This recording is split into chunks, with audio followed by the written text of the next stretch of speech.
Hello, नमस्कार दोस्तों। आज के दिन हमने कौन से ट्रेड किए वो देखेंगे। उसके बाद हम कल कैसे काम कर सकते हैं, सेंसेक्स की हमारी एक्सपायरी है तो हम कैसे काम कर सकते हैं वो देखेंगे।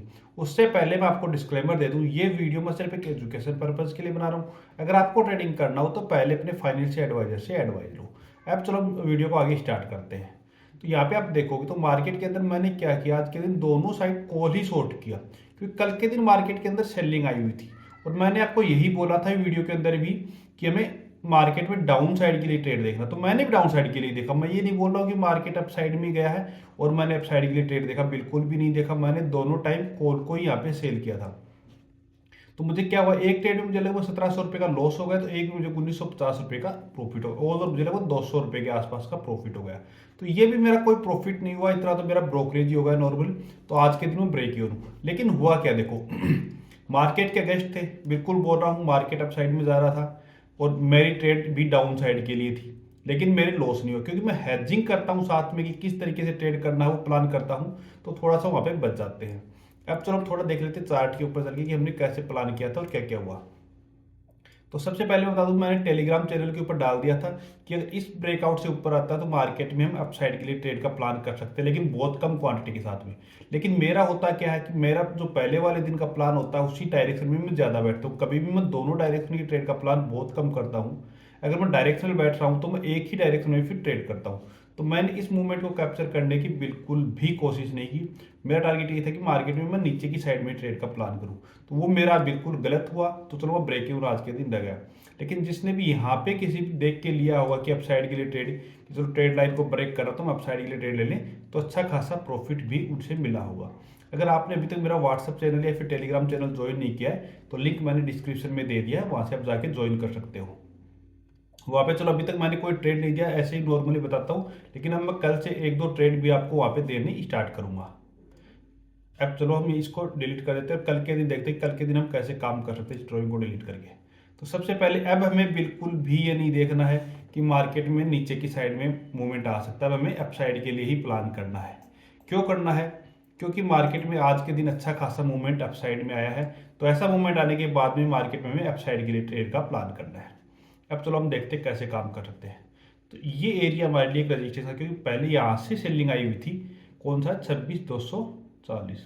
26,240 से ऊपर अगर निकल जाता है निफ्टी तो फिर वहाँ से नया लाइफ टाइम हाई बना देगा, कल के दिन ही नया लाइफ टाइम हाई मार्केट बना देगा। तो पहली बात तो हमें ये ध्यान रखना है कि अगर 26,240 से ऊपर निकलता है तो नया लाइफ टाइम हाई हमारा बन जाएगा।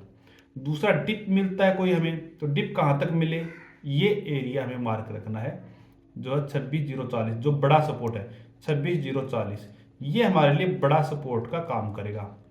कि हो सकता है मार्केट यहीं से रिवर्स हो जाए, कहीं से भी रिवर्स हो सकता है, लेकिन जो 26,240 का है ये हमारे लिए बड़ा सपोर्ट का काम करेगा। ये कल आए चाहे आगे कभी भी आएगा तो ये एक बड़े सपोर्ट का काम करेगा। अगर हमें कोई भी टिक मिलता है फिर डब्ल्यू पैटर्न बना के मार्केट अपसाइड में जाता है तो हमें अपसाइड के लिए ट्रेड का प्लान करना है, ठीक है। अगर गैप डाउन भी ओपन हो जाता है तो भी हमें अपसाइड के लिए ट्रेड का प्लान करना है। मतलब आज के दिन जैसे हमारा डाउन साइड के लिए प्लान था, लेकिन चलो हमारे एस एल हिट हुए, कोई बात नहीं है।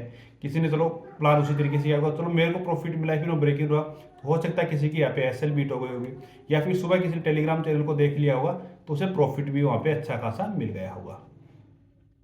गैप अप मार्केट ओपन हो जाता है नया लाइफ टाइम हाई के ऊपर, कि मतलब नया होगा तो यही होगा कि नया लाइफ टाइम हाई भी बन जाएगा यहाँ पे, क्योंकि लगभग 100 पॉइंट भी गैप ओपन हो गया, तो लगभग 300 के आसपास, 26,300 के आसपास का नया लाइफ टाइम हाई है। तो नया लाइफ टाइम हाई भी यहाँ पे बन सकता है तो वहाँ पे फिर वॉलेटिलिटी क्रिएट करेगा मार्केट, बड़ा गैप अप। तो वहाँ पे आप एक डाउन साइड के लिए ट्रेड का प्लान कर सकते हो बिल्कुल, कि बड़ा गैप ओपन होता है तो मार्केट में एक बार सेलिंग हमें देखने को मिल सकती है, तो आप नीचे की साइड का ट्रेड का प्लान कर सकते हो। दूसरा, आपने एक बार डायरेक्शन को डिसाइड कर लिया कि मेरी डायरेक्शन नीचे की साइड की है, तो फिर आपको हमेशा कॉल को शॉर्ट कर देना चाहिए उस दिन। ये नहीं कि आप एक बार कॉल शॉर्ट कर रहे हो एक बार पुट शॉर्ट कर रहे हो, ऐसा बिल्कुल भी आपको नहीं करना है। अब चलो सेंसेक्स की एक्सपायरी है तो वहाँ पे हम देख लेते हैं कि कैसे हम ट्रेड का प्लान थोड़ा कर सकते हैं। तो सेंसेक्स के चार्ट को हम यहाँ पे ओपन कर लेते हैं। तो ये हमने सेंसेक्स के चार्ट को यहाँ पे ओपन कर लिया। सेम मूवमेंट आया, जो मूवमेंट इसमें निफ्टी में आया है वही मूवमेंट सेंसेक्स में भी आया है। अब हम एक्सपायरी का कैसे प्लान कर सकते हैं? तो पहली बात तो मार्केट अगर फ्लैट ओपन हो जाता है तो हमें क्या करना है 86,000 की कॉल को शॉर्ट कर सकते हैं, क्योंकि ये अपसाइड में है, राउंड लेवल है, इसका ओआई भी बहुत ज़्यादा है कॉल का, तो यहाँ तक भी जा सकता है, तो यहाँ से नीचे आने के पूरे पूरे चांसेस हैं। क्योंकि जब भी कोई एक्सपायरी होती है उस दिन राउंड लेवल को ब्रेक होने के कम चांसेस रहते हैं। तो यहाँ पे इस एरिया में हमें मिलता है, तो हम यहाँ से डाउन साइड के लिए देख सकते हैं, या फिर पहले भी हम कॉल को शॉर्ट कर सकते हैं। दूसरा हम सपोर्ट की बात करें तो ये हमारे लिए सपोर्ट का काम करेगा, या फिर ये हमारे लिए सपोर्ट का काम करेगा, क्योंकि पहले ये देखो यहाँ पे सपोर्ट था, इसको नीचे की साइड में ब्रेक किया, अब इसको अप साइड में ब्रेक कर चुका मार्केट, तो वापस से आएगा तो ये सपोर्ट बनेगा। तो कितना है 85200, तो ये हमारे लिए सपोर्ट का काम करेगा। तो अगर हमें यहाँ पे मिलेगा तो हम अप साइड के लिए ट्रेड का प्लान यहाँ पे कर सकते हैं। दूसरा 0 to 0 ट्रेड की हम बात करें तो मार्केट यहाँ से लेके और इस एरिया के बीच में रहता है, इस 400 पॉइंट की रेंज के अंदर। उसके बाद में मतलब ये मानो कि 12 बजे तक, 12 बजे के बाद में इसको किसी भी साइड में ब्रेकआउट देता है, अप साइड में या फिर डाउन साइड में, तो वहाँ पे हमें बड़ा मूवमेंट देखने को मिल सकता है। तो अगर 12 बजे के बाद में मिलता है तो हम 0 to 0 ट्रेड का प्लान यहाँ पे कर सकते हैं। अगर आपको वीडियो पसंद आई तो चैनल को सब्सक्राइब कीजिए। Okay, thank you.